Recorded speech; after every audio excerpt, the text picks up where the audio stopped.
नादिया, आप बताएं कैसी हैं आप और कैसा गुजर रहा है आपका जश्न आज़ादी 75वें यौम आज़ादी पर? आप क्या कहना चाहेंगे आज?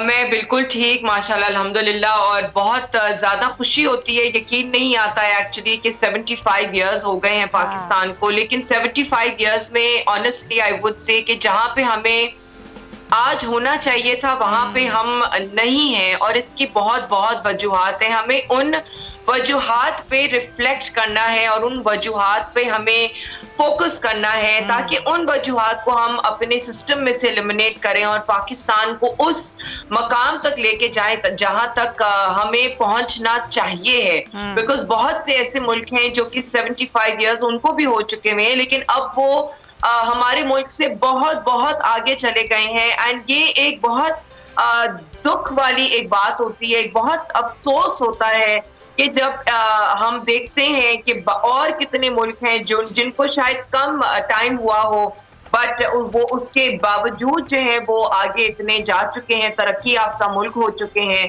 सो यू नो हमें सीरियसली इन चीजों पे फोकस करना है। अभी अगर 75 इयर्स हो गए हैं, बहुत जल्द जो है वो 100 साल हो जाएंगे, लेकिन 100 साल अगर हो भी जाते हैं तो हमें इस चीज पे देखना है कि हमने 100 साल में अचीव क्या किया है।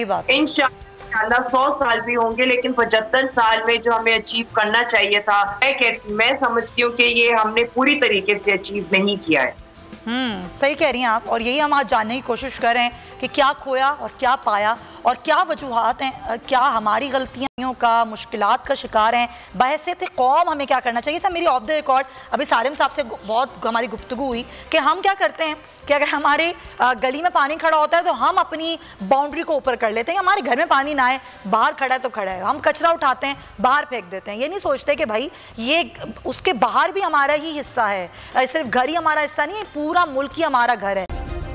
सब्सक्राइब करें और बेल दबाएं ताकि कोई खबर रह न जाए।